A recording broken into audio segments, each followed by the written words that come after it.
অহা 2 মেত যেহেতু পঞ্চায়ত নিৰ্বাচনৰ প্ৰথম পৰ্যায়ৰ যেটো নিৰ্বাচন সেই নিৰ্বাচন অনুষ্ঠিত হ'ব ইতিমধ্যে পঞ্চায়ত নিৰ্বাচনৰ দিন ঘোষণা হৈছে আৰু ইতিমধ্যে পঞ্চায়ত নিৰ্বাচনক লৈ আসলতে তৎপৰ হৈছে প্ৰত্যেকটো ৰাজনৈতিক দল আৰু সাবুৱালাহল বিধানসভা সমষ্টিত অগপ আৰু বিজেপি দুইটা দলে আসলতে মিত্ৰতাত তেওঁলোকে আঞ্চলিক পঞ্চায়তৰ যি কেইগৰাকী সদস্য সেই সদস্য প্ৰাৰ্থী তেওঁলোকে ঘোষণা কৰিছে আৰু এই মুহূৰ্তত মই উপস্থিত আছো ৰংচঙি পঞ্চায়তত আৰু মই আপোনাৰ কাষলৈ আহিছো আপুনি যিহেতু আজি মনোনয়ন পত্ৰ দাখিল কৰিব অগপ আৰু বিজেপি মিত্ৰতাত আপুনি ৰংচঙি পঞ্চায়তৰ আঞ্চলিক সদস্য হিচাপে কি ক'ব আজি যেহেতু ৰংচঙি পঞ্চায়ত আমাৰ এজিপি আৰু বিজেপি মিত্ৰতা স্বৰূপে ৰংচঙি পঞ্চায়তটো বিজেপিয়ে আমাক প্ৰাৰ্থিত্ব দিছে কাউন্সিলৰ হিচাপে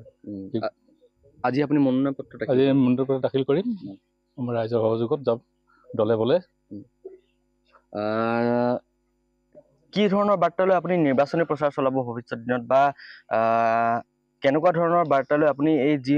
অঞ্চলটোৰ যিসকল ৰাইজ তেওঁলোকৰ ওচৰলৈ যাব আমাৰ ৰাইজৰ সম অধিকাৰ প্ৰাপ্ত হ'ব লাগে যোগ্য মানুহে পাব লাগে ৰাস্তা পদূলি উন্নয়ন হ'ব লাগে ৱাৰ্ডবিলাক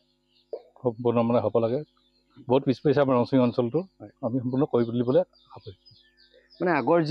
আগৰ যিটো কাৰ্যকাল আছিলে তেওঁলোকে যিসকল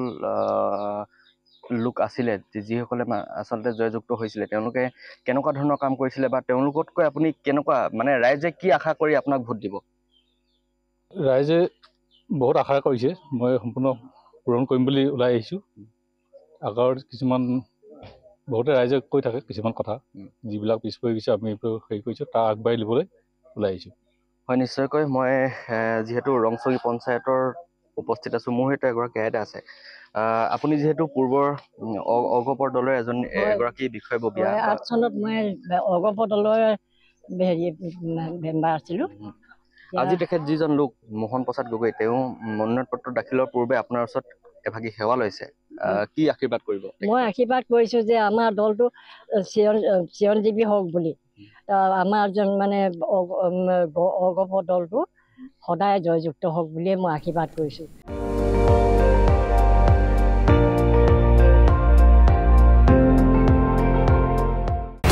আপুনি চাই আছে ND24 সৰ্বশ্ৰেষ্ঠ নহয় সৰ্বোত্তমৰ দৌৰ